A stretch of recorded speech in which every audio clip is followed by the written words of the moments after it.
This is Radio 4.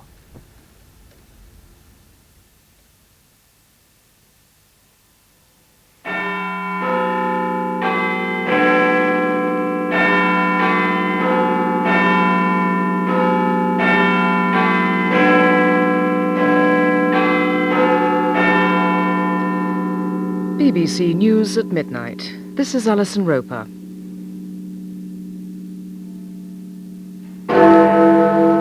A momentous day in Soviet history has ended with the ousting of President Gorbachev by hardline communists and stiff resistance to the new leadership from his former rival Boris Yeltsin. At one point tonight, thousands of Yeltsin's supporters gathered outside the Russian Parliament building in Moscow. A number of Soviet tanks were said to have switched their allegiance to the Russian president. President Bush has called on the Kremlin to reinstate Mr. Gorbachev, describing today's coup as misguided and unconstitutional. The Prime Minister said what had happened in Moscow was an old-fashioned communal garden coup. The latest reports from the Soviet Union suggest that there may well be a strong challenge to the leaders of this morning's coup, which unseated President Mikhail Gorbachev. A division of 10 tanks has defected from the new hardline leadership to the President of the Russian Federation, Mr. Boris Yeltsin. It's the first sign that the armed forces may not be solidly behind the 8-man committee who seized power early this morning. The tanks have arrived outside the Russian Parliament building to protect it from possible attack. Earlier, Mr. Yeltsin's supporters put up barricades and lit bonfires around the building. There have also been reports that some miners in Russia have already gone on strike in protest against the removal of Mr. Gorbachev. Our correspondent, Bridget Kendall, looks back at a day of drama in Moscow. At the end of a long day in the Soviet capital, the signs were that the new hardline communist authorities who plotted and executed today's military coup d'etat were not planning to use immediate force to impose their regime, at least not yet. In Moscow, a state of emergency was declared in the early evening after a tense day of tanks and military trucks rumbling through the streets, sometimes stopped by ad hoc demonstrations protesting at the new regime. But even so, the military commander appointed for the Moscow region went on television this evening to reassure the population there was no need for a curfew. Later on, there was nothing to stop several tanks from a division outside Moscow declaring their allegiance to the Russian President Boris Yeltsin, and in a dramatic gesture of support, they drove up to his Russian parliament to prove it. After myself driving with no difficulty through the Moscow streets, here and there, dotted with armoured cars and police vehicles, I was able to witness the welcome they received. It's 11 o'clock at night in Moscow, and here at the Russian Parliament, thousands of people have gathered to watch what's going on and defend, if necessary, President Boris Yeltsin's government building. There are loudspeakers broadcasting in the background about what's going on inside the building, and there's a rumble over to my left. These are tanks from the Tamanska division, the first tanks to have gone over to Yeltsin's side. They're surrounded by young men, some of them carrying flags, some singing anti-communist songs, others just curious, watching the young soldiers emerge from the tanks and pushing flowers into the barrels of their guns. There's a tense but almost festive atmosphere here. Now and again there's a cheer and a whistle of approval as someone lets off a firework into the sky. Beeps from new buses arriving, bringing people all the time. No immediate sign of Soviet authorities or their troops. There are two policemen over on the other side of the road. They're quietly watching what's going on. And it wasn't difficult for me to get across central Moscow to get here.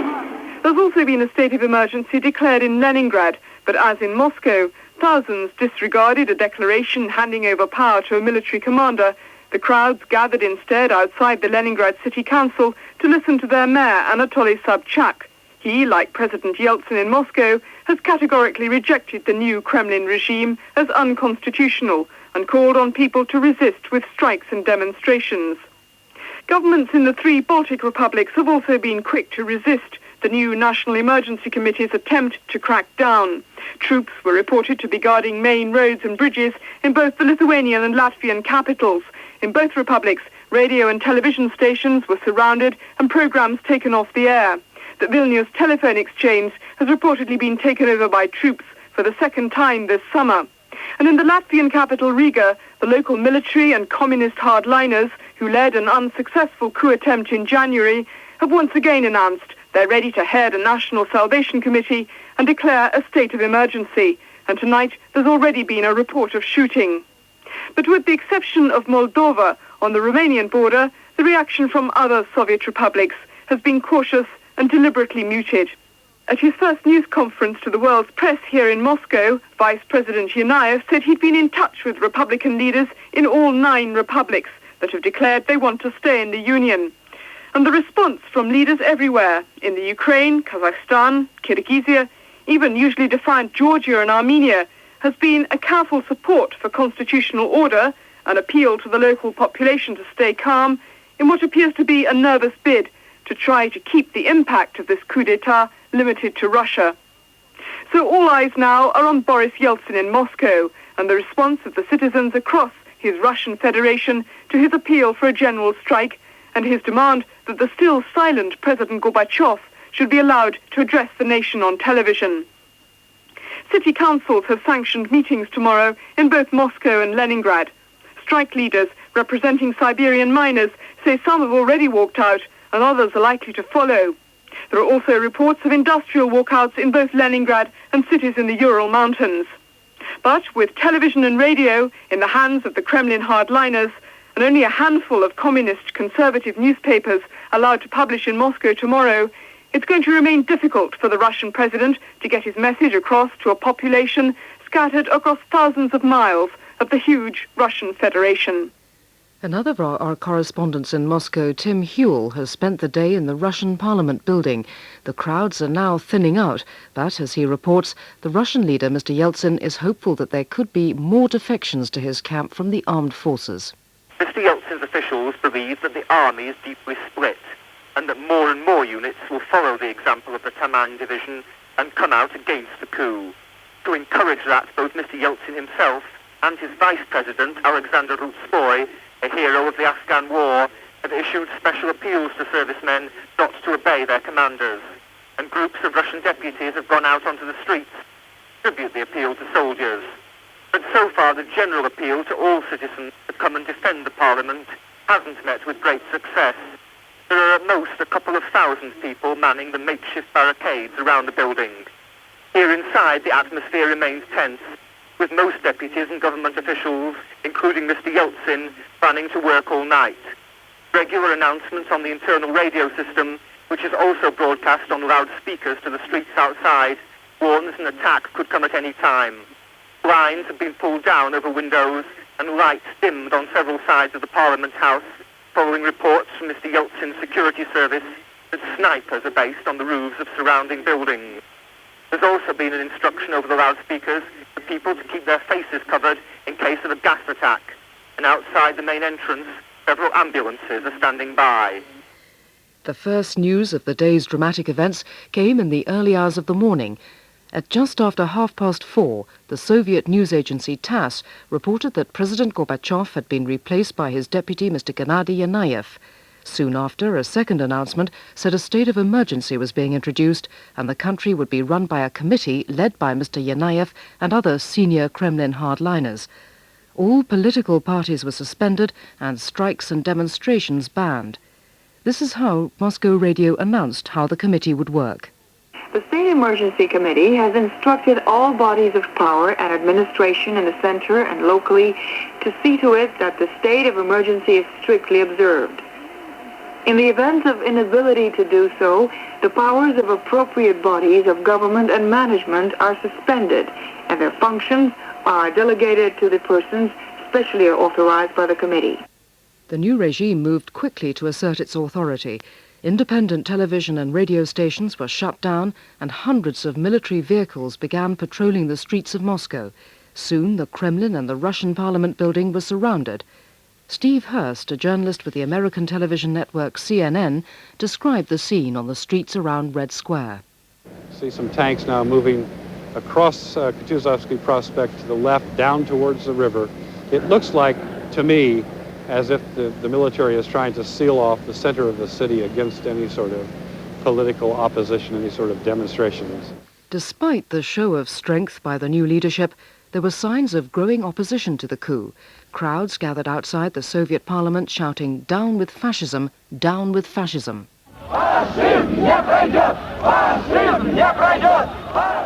In a direct challenge to the acting president, the Russian leader, Mr. Yeltsin, mounted an armoured car outside the Russian parliament and called for a general strike tomorrow. Cheered by supporters, he condemned the new committee and denounced the coup as unconstitutional. There have been previous attempts at similar coups. We regard such methods as entirely unacceptable. They discredit the Union in the eyes of the world, returning us to the epoch of the Cold War and the isolation of the Soviet Union from the world society. All this leads us to declare illegal the arrival in power of this so-called committee. The strike call was supported by Mr. Gorbachev's former foreign minister, Mr. Edward Shevardnadze. Speaking through an interpreter, he described the day's developments as a national tragedy. We are eager to struggle against the dictatorship and against the attempts to get back to totalitarianism. We consider it to be an attempt against the democratic union. The mood of defiance also spread to the breakaway republics which have been seeking independence from Moscow. In Lithuania, President Vytautas Landsbergis vowed that his armed forces would refuse to obey an order to surrender their weapons. In Georgia, many people gathering outside the parliament building predicted that the new regime would force the republic to toe Moscow's line. President Zviad Gamsakhodia called an emergency cabinet meeting and urged the people to stay calm. I appealed for peace and peaceful work for all, and not to react on provocations and be still. Throughout the world, political leaders reacted with shock to the news. Mr. Major and President Bush voiced their concern about the serious situation in the Soviet Union. There was also praise for Mr. Gorbachev. The United Nations Secretary-General, Mr. Perez de Cuellar, gave this tribute. During his mandate as head of state, he was extremely supportive of the United Nations, and he was one of those who contributed the most to enhance the role of this organization. At home, the former Prime Minister, Mrs. Thatcher, one of the first leaders to recognize the West could do business with Mr. Gorbachev, outlined his achievements. Mr. Gorbachev had brought new hope to the Soviet people. He brought democracy, freedom of speech, freedom of worship, freedom of travel. He brought new hope to the world. The exact fate of Mr. Gorbachev remained a mystery during the day. Some reports suggested he was under house arrest at his holiday home. But the first official news came in a statement from Mr. Yanayev. He said the former president was ill and was now receiving medical treatment. Mikhail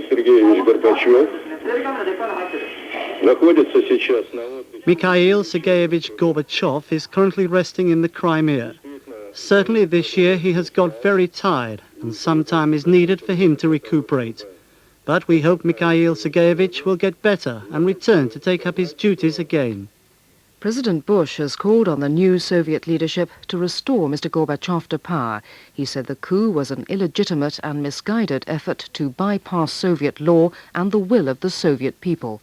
Here's our Washington correspondent, David McNeil. After a cautious initial response to the coup, President Bush has now decided to add his voice to those calling for Mikhail Gorbachev to be restored to power. In a written statement issued after consultations with his advisors at the White House, the president said his administration wanted reforms in the Soviet Union to continue. We support all constitutionally elected leaders and oppose the use of force or intimidation to suppress them or restrict their right to free speech, he said.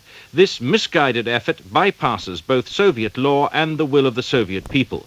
Accordingly, we support the call by the Russian President Boris Yeltsin for restoration of the legally elected organs of power and the reaffirmation of the post of USSR President Gorbachev. Mr. Bush said the declaration of a state of emergency and the deployment of soldiers in the streets of Moscow and elsewhere raised the most serious questions about the future course of the Soviet Union. We are deeply disturbed by the events of the last hours in the Soviet Union, he said, and we condemn the unconstitutional resort to force. The president said the United States would not support economic aid programs for Moscow if the coup leaders prevailed. The Prime Minister has described the events in Moscow as ominous and unconstitutional. Speaking in Downing Street this evening, he said the nature of the events in Moscow had become clearer during the day.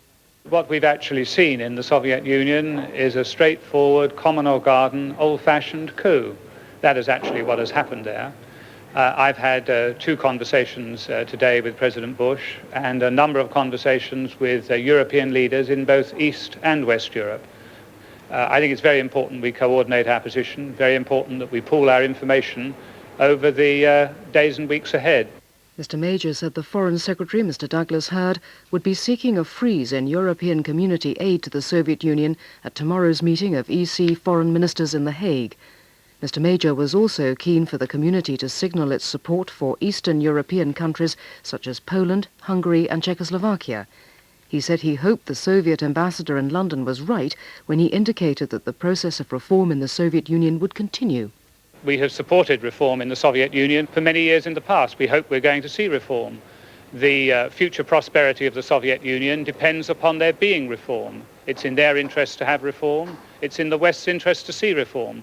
Whether it happens, we must wait and see. The omens at the moment are not propitious. One of the first British diplomatic moves has been to suspend a package of aid worth £50 million destined for the Soviet Union. Interviewed in Downing Street, the Foreign Secretary, Mr. Douglas Hurd, was asked whether it was now time for the West to declare support openly for Mr. Boris Yeltsin and other democratic forces within the country. Well, I think that it must be for those democratic forces to decide for themselves how to carry on their struggle, how to work for the aspirations of the Soviet peoples. I don't think it's for us from outside to say to them what their tactics should be. I've said what I believe. I don't believe that in the long run, the aspirations of these peoples, which have now been so clearly expressed over the last year or two, are going to be stifled. But I think in the short run that it'll be a difficult time. The upheaval in Moscow has highlighted the argument in Britain over the recently announced defence reductions. As our political correspondent, Richard Bailey, reports, there are divisions within the main parties as well as between them. The government's defence cuts have been causing considerable anxiety on the Tory backbenches for some time. The events of the past 24 hours have realised some of the worst fears of the pessimists, and there have been calls for an immediate freeze on the plans, echoed by the Liberal Democrats officially and by some Labour politicians. Labour's frontbench is more cautious, taking a similar line to the government's, which was spelled out tonight by the Defence Secretary Tom King. The cuts were part of a much wider process, involving more factors simply than the presence of Mr. Gorbachev, he said. At this stage, there was no reason to freeze them, though that carried an implicit warning to the new Soviet regime. We still have certain further steps, the withdrawal of the remaining Soviet troops from Germany, East Germany, and from Poland, which take place over the next couple of years. We shall watch very carefully to see those withdrawals keep continuing, and we shall be anxious to see that those policies are carried on. But Mrs. Thatcher has not disguised her opposition to the policy, calling on NATO ministers to stop the cuts, saying they'd been conditional on the continuation of Mr. Gorbachev's government. Don't forget, we would never, never, never have had the new period in the Soviet Union unless we'd made it quite clear to them that they could never win militarily. Do you think It was on the basis of the new regime in the Soviet Union that we went for lower defence expenditure. The former Prime Minister is likely to provide a rallying point for Tory MPs who believe the government should be pressing for a stronger Western response to the coup. The Labour leader, Mr. Neil Kinnock, said the West should call for evidence of Mr. Gorbachev's safety.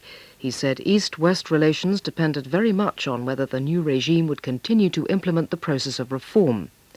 The leader of the Liberal Democrats, Mr. Paddy Ashdown, said he feared the Soviet Union would slide into civil war and chaos. In the capitals of Eastern Europe, emergency meetings have been going on throughout the day to assess the situation. Czechoslovakia is strengthening its border with the Soviet Union to guard against a possible flood of refugees. In Poland, President Lech Wałęsa has appealed for calm and unity amid nervousness about what will happen to the planned withdrawal of Soviet troops from the country. Here's our Eastern Europe correspondent, Diana Goodman. In his statement, President Wałęsa promised that regardless of what was happening in the Soviet Union, Poland would continue on its path towards full democracy. But he said relations with Moscow could be affected by the current crisis, and he urged everyone to act responsibly and to stand together through what he called this special moment. President Wałęsa also urged the Polish people to put aside their political differences and to stop any industrial action so a sense of unity could be achieved. As part of a series of urgent consultations during the day, Mr. Wałęsa spoke on the telephone to the former communist president, General Jaruzelski. In a statement issued afterwards, the general urged Polish leaders to show restraint and balance in their comments so they would not be perceived in Moscow as an example of meddling in the internal affairs of the Soviet Union. In Prague, President Václav Havel spoke of his relief that all Soviet troops had already left Czechoslovakia. He said the indications were that the Soviet Union's domestic policies were about to undergo a radical about-turn. As a result, people in Czechoslovakia were comparing the situation with what he called the sad historical events which had taken place in their country in 1968. That was when Soviet tanks moved in to crush the Prague Spring of reforms. But President Havel stressed that in his view, the wheel of history could not be turned back. He said that eventually the democratic forces in the Soviet Union would prevail. European Community foreign ministers who are to meet in The Hague are expected to discuss whether they should act jointly in restricting economic assistance to the Soviet Union or to take other sanctions against the new leadership. There have been calls for the community to freeze all aid and cooperation until the situation becomes clear. But the German government, which has the most extensive economic ties with Moscow, appears to be distancing itself from such a move. From Bonn, William Horsley assesses the German reaction. By contrast with President Bush, who ruled out any fresh economic help to the Soviet Union for the present, and with Britain's swift decision to freeze a £50 million technical aid programme, Chancellor Kohl has conspicuously refrained from proposing any specific sanctions. Germany accounts for the lion's share of West European trade and aid links with Moscow, and even though Mr. Kohl has said in general terms that further Western help would depend on the Soviet reform process continuing, in practice Germany has a big stake in ensuring its financial flows to the Soviet Union are not interrupted. It's earmarked the huge sum of £5 billion to pay for the withdrawal of Soviet forces from what was East Germany, and much of the promised £8 billion in official export credits are meant to enable East German industry to send goods to its traditional market, the Soviet Union. The finance minister, Theo Weigel, said Germany would stick to its commitments in this regard as long as the Soviet Union keeps to its word in withdrawing all its troops from eastern Germany by 1994. President Mitterrand has said the process of perestroika won't be turned back by the coup in Moscow. He demanded that the new Soviet leaders guarantee the safety and freedom of Mr. Gorbachev and Mr. Yeltsin, but he said that the response of the Western leaders should now be determined by the behavior of those now in control of the Kremlin. From Paris, here's Andrew Bell. Speaking on French television, President Mitterrand said that over the last few years, the people of the Soviet Union had become used to ever greater democracy, and that process could not now be turned back. He demanded that the lives and freedom of both Mikhail Gorbachev and Boris Yeltsin be guaranteed, and he condemned the coup, while all the time maintaining a moderate tone when discussing the new leadership in Moscow.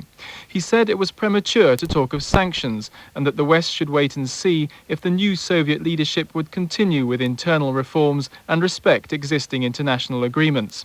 President Mitterrand then read out part of a letter from the new Soviet president, Gennady Yanayev, in which the new Moscow leadership promised to do just that. The French president said that all aid from the West not linked to what he called authentic reform programs should be suspended, while it became clear whether the new Soviet leadership intended to keep its promises.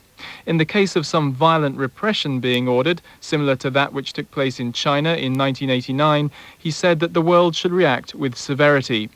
As the next practical step, President Mitterrand also said that it might be necessary to convene an emergency meeting of European Community heads of state to coordinate a full response to the crisis. The new head of the Soviet government, Mr. Gennady Yanayev, has said that his regime intends to continue Mr. Gorbachev's reforms. That reform process caused a dramatic upheaval in Eastern Europe and a vast improvement in East-West relations. Our Foreign Affairs correspondent Matt Fry looks at Mr. Gorbachev's achievements, which began after he was made General Secretary of the Communist Party in 1985. Margaret Thatcher and Ronald Reagan, the two Western pillars of anti-communism, greeted his appointment with caution. They suspected iron teeth behind Mr. Gorbachev's smile, but then the charm won them over and they were impressed. I like Mr. Gorbachev. We can do business together. It'll be the first time we've ever had someone on our side of the table who's older than the fellow on the other side of the table. So maybe I can help this young man with some fatherly advice. Gorbachev added 2 words to the international dictionary, glasnost and perestroika. He wanted to galvanize the Soviet people into economic reform through greater political freedom. He realized that the Soviet Union had to spend less on arms if it was to stay afloat economically. And that meant bowing out of the arms race, and that meant making peace with the West. The treaty to ban medium-range nuclear missiles lifted the shadow of nuclear war from Europe. Then, at the Moscow summit earlier this month, President Gorbachev and Bush signed the START Treaty on reducing intercontinental nuclear missiles. President Gorbachev had killed the Brezhnev doctrine of imposing Moscow's will through force. Instead, he adopted what one of his aides dubbed the Sinatra doctrine, letting them do it their way. Gorbachev ended a long and unpopular war in Afghanistan by pulling out the troops that Brezhnev had sent in. In 1989, he warned the Stalinist East German leader Erich Honecker about the perils of resisting the tide of history. Honecker fell, and so did the Berlin Wall. Around me, scores of people have arrived, being held back by the police, to watch this first incision. One man is just pointing to the very spot where they will make the first breach. He's produced a felt-tip pen, and he's drawing a square. That's where the first mark will be. A cheer goes up for that.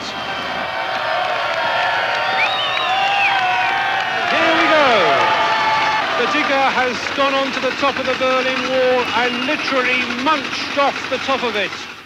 One Eastern European Stalinist dictator after another fell, as Gorbachev left the Soviet Union's former allies to their own inadequate devices and to the mercy of their people. He was rewarded by the West with a Nobel Peace Prize. But at home, Gorbachev faced increasing violence, enmity and disillusionment. With the repression lifted, ethnic and nationalist rivalries broke out.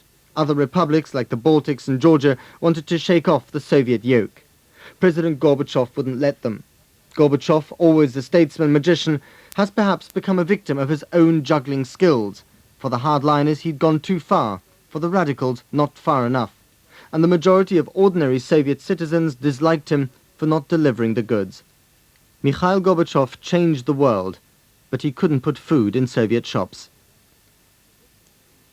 The financial markets have predictably been thrown into turmoil by the day's events. The uncertainty has sent share prices tumbling all over the world and gold moving upwards. In the foreign exchanges, the American dollar has risen higher and the German mark has slumped. This report from Bill Barnes of our financial staff. The news from Moscow sent a wave of fear crashing around the world, hitting first the Tokyo market, sending Japanese shares down by almost 6% in a matter of minutes. The turmoil continued in Europe, where London shares fell further than at any time since the crash of 1987. The 100 index ended down 80 points at 2540. The German stock market, with its close ties to Eastern Europe, was unsurprisingly the hardest hit. On Wall Street, the Dow Jones Industrial Index dropped more than 100 points before recovering slightly to close 70 points down at 28.29. It was interesting to note US defense stocks such as Northrop and McDonnell Douglas climbing higher on the back of the Soviet upheaval. Markets hate the current uncertainty, but will they recover if the political situation in the Soviet Union stabilizes? A question for Jerry Holtham, Shearson Lehman's international economist. I think they will, unless it looks as if there's going to be a wholesale breakdown of civil order and possibly civil war in the Soviet Union. If this turns out to be a successful repression on the model of the Tiananmen Square affair in China, it may sound cynical, but I think in that case the markets will decide that the impact of that on the Western economies is not that great, and they will recover. The one thing to fear from the market point of view is that the situation is not resolved one way or the other, and there is substantial fighting. A flurry in the gold market left that traditional investment safe haven up $2.25 at $360.25. Oil prices were swept up to their highest level for the first time since the Gulf War, but fell back later to end up only $1 or so after it appeared there was little sign of disruption to Soviet oil exports. In the foreign exchanges, investors dived for cover by buying dollars, a currency normally in demand during times of international tension. The pound closed in New York down 3 cents at $1.63.15, but the German mark is even weaker, despite official international support. Against the mark, the pound is up 4.5 pfennigs at 2 marks 96.4 pfennigs.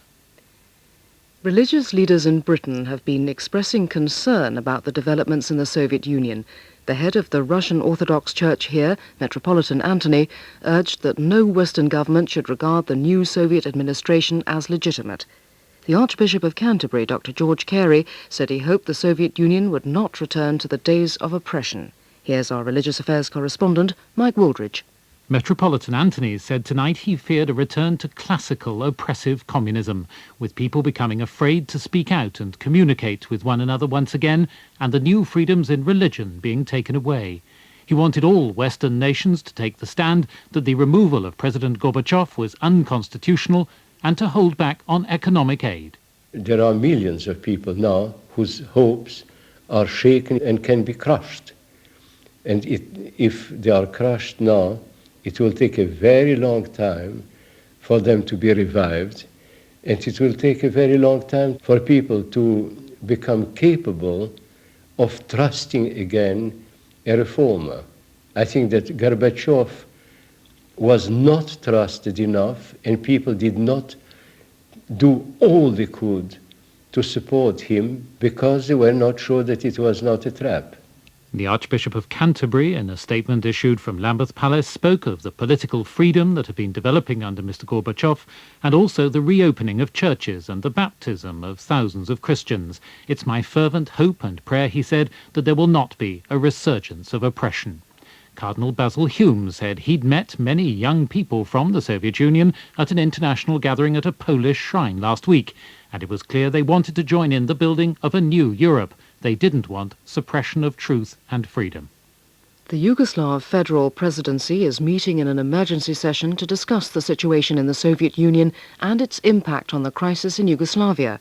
The meeting is being held against a background of intense fighting in Croatia, as our Central Europe correspondent Misha Glenny reports. The Croat authorities, already battered by the success of Serbian rebels on their territory, have clearly been unnerved further by the fall of Mr. Gorbachev. The Croat chairman of Yugoslavia's federal presidency, Stipe Mesic, called the current emergency session of the collective head of state to discuss the impact of events in the Soviet Union on Yugoslavia.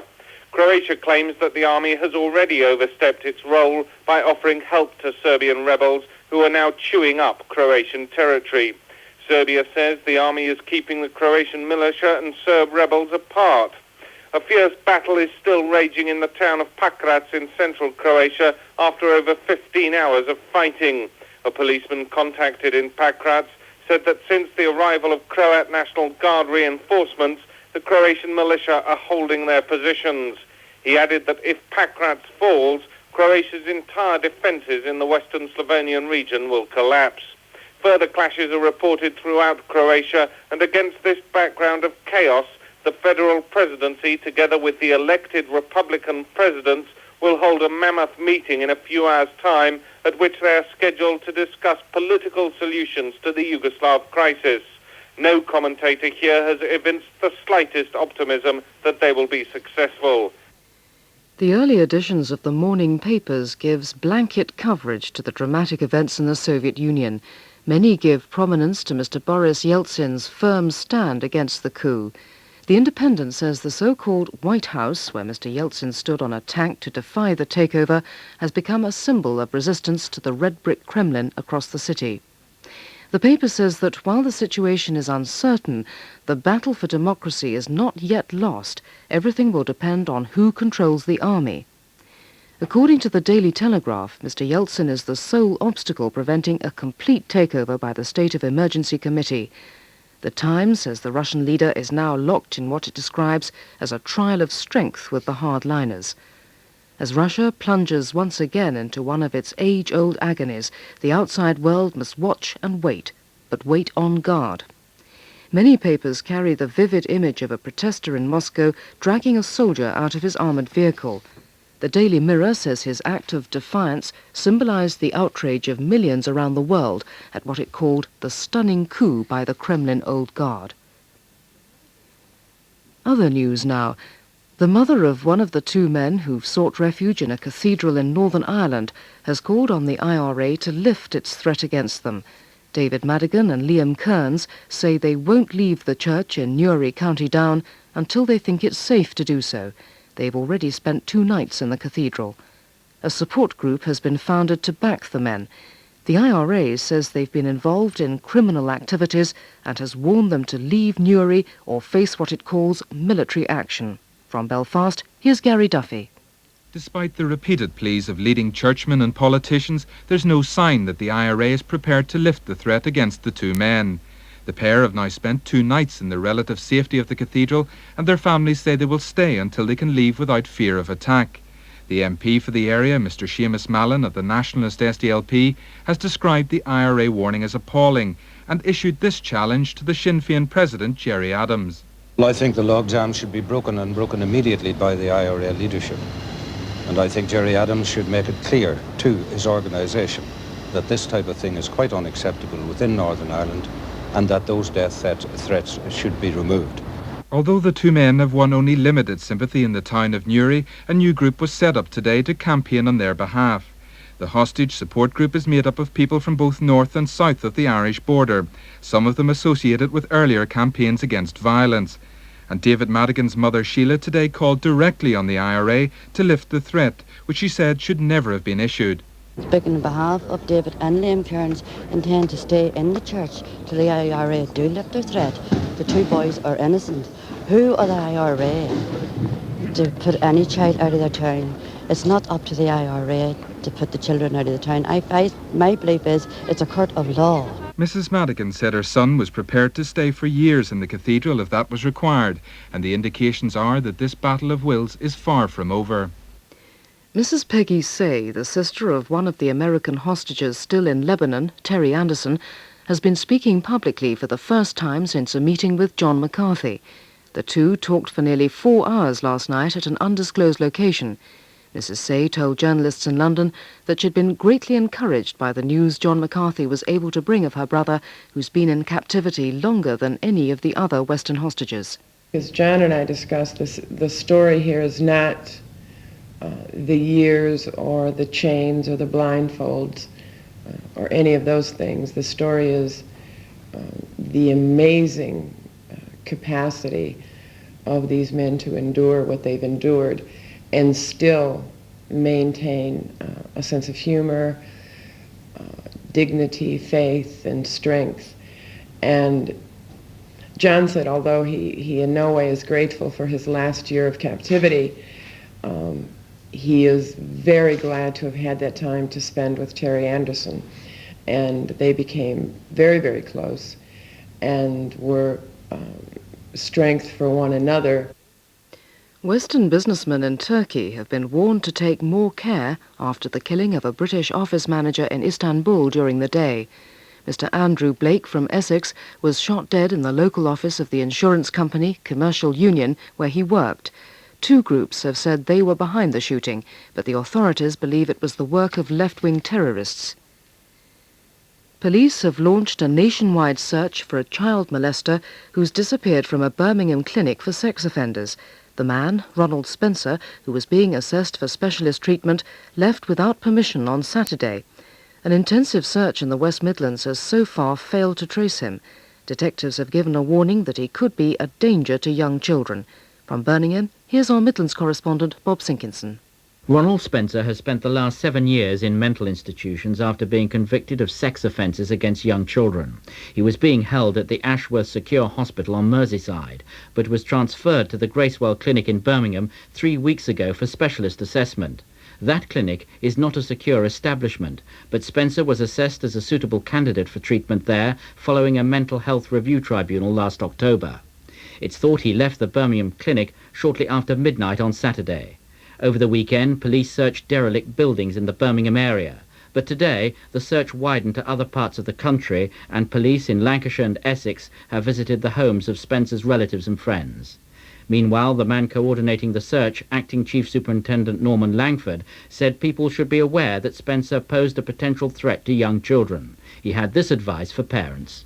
to heed the advice the police have been giving very recently about passing on to their children the dangers of responding to requests from strangers, and if they do find themselves approached by strangers, certainly to not accede to any of those requests, to immediately inform their parents, and in this particular case I would ask the parents to contact us here at Belgrave Road Police Station as soon as possible. Superintendent Langford denied that the police had been slow to react to the significance of Spencer's disappearance. They've now issued a series of photographs of the wanted man, who's 5 foot 9 inches tall and of slim build. He wears glasses, has ginger blonde hair and is clean-shaven. A hurricane is lashing the northeast coast of the United States tonight.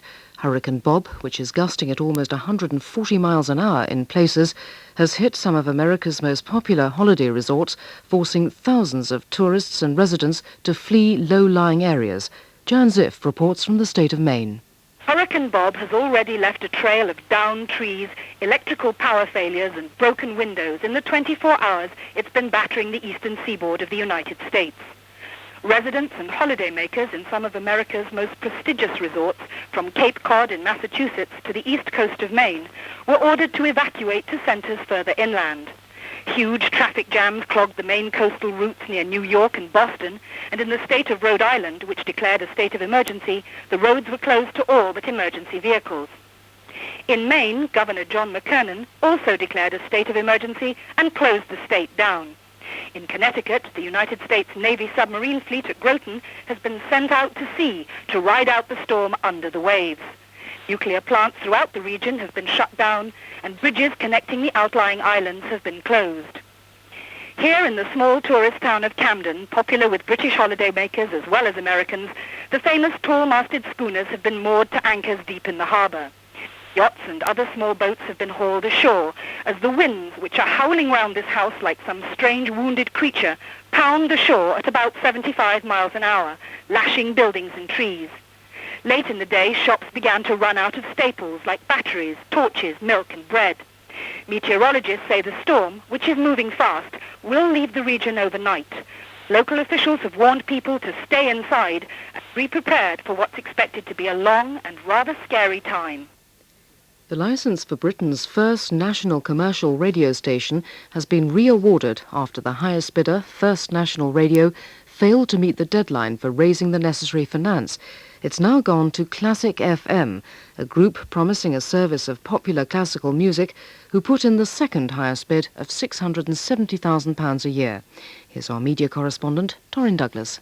First National Radio was a surprise winner 6 weeks ago, substantially outbidding two apparently better financed rivals. It proposed a service called Showtime Radio, mixing music from the stage and films with showbiz chat and competing head-on with Radio 2. The size of its bid, over £1.7 million a year for 8 years, surprised many in the radio business. But with the former head of British Rail, Sir Peter Parker, as chairman, and a written assurance from a merchant bank, it convinced the radio authority it could raise the £16 million it needed to run the station. The deadline expired last week, and at a meeting today the authority declined to give it more time. Instead, it's offered the licence to the runner-up, Classic FM, which now has 6 weeks to raise its own more modest funding. Classic's chairman, Mr. David Astor, said he was delighted at the turn of events and was confident his service could win listeners and make money. We're proposing a light classical music service, sort of popular classical music, probably with fairly short pieces in the morning and the evening, and longer pieces, operas and full-length concerts and symphonies, later on in the evening and sometimes in the afternoon. But it'll be a more popular, I hope anyway, type of classical music than is found at the moment on Radio 3. Classic's backers include the American media group Time Warner, the local radio company GWR, and performers Andre Previn and Dame Kiri Te Kanawa. It hopes to start broadcasting next summer.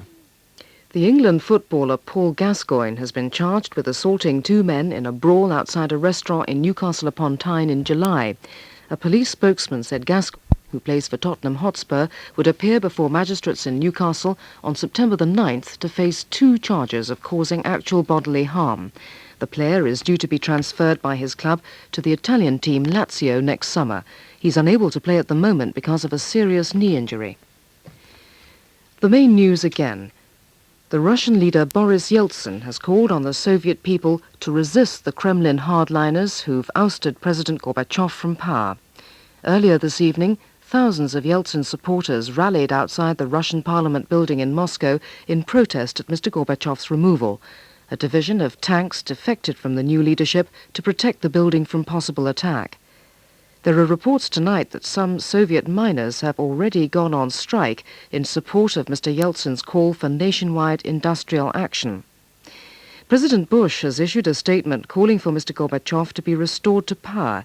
He described the upheaval as a misguided and illegitimate move which bypassed the will of the Soviet people. The Prime Minister has described the change of power in Moscow as a common or garden, old-fashioned coup. BBC Radio News. Now, slightly later than normal, the weather forecast from Frank Green. Good evening. There's been rain in many places during the past 24 hours as fronts move southeastwards over much of the British Isles, although most places in southern England were dry again. Last night Shetland was dry and clear, but the rest of Scotland, along with Northern Ireland, had rain and drizzle, and in northern and western Scotland there was some heavy rain. Tiree and the Outer Hebrides was wettest with more than a third of an inch of rain. South Wales and much of central and southern England were dry and clear overnight, and in southern England there was patchy fog here and there for a short while. North Wales and northern England and the western Midland counties clouded over, and there was some rain and drizzle in northern England and North Wales. Where skies stayed clear, it was a cold night. At Bournemouth the temperature fell to 5 Celsius, 41 Fahrenheit. Early this morning the rain reached Shetland and then spread on. Then all of Scotland had rain and drizzle for a while, but early this morning too brighter weather and mainly dry weather got to the Hebrides, and this brighter weather reached all of Scotland by mid-afternoon. So the weather brightened up, there was some sunshine, most places were dry, just a few showers in the north. Northern Ireland had rain and drizzle this morning, but by lunchtime the weather was brighter and it's been a sunny afternoon. But northern England was cloudy for a good part of the day. There was rain and drizzle at times in most places, with some heavy rain here and there. But then this evening the weather turned clearer. Over central and southern England it's been mainly dry with plenty of sunshine, although one or two places in the southeast had a little rain this morning. Right in the Isle of Wight had over 13 hours of sunshine. South Wales was bright too for much of the day, but most places in Wales were cloudy. There was rain and drizzle, although this evening parts of the north and west have turned clearer. Temperatures were mostly close to normal, 16 to 22, and parts of central and eastern England and parts of eastern Scotland were warm, 22 to 24, and here in London 25 Celsius, 77 Fahrenheit. Tonight northern Scotland will be cloudy and quite windy. There will be rain and drizzle. But the rest of Scotland, along with Northern Ireland, Northern England and West Wales will be dry and fairly clear. There may be some mist and patchy fog. East Wales and central and southern England will have a lot of cloud. Most places dry, just a little light rain and drizzle here and there. Tomorrow the extreme north of Scotland cloudy and windy with rain or drizzle at times.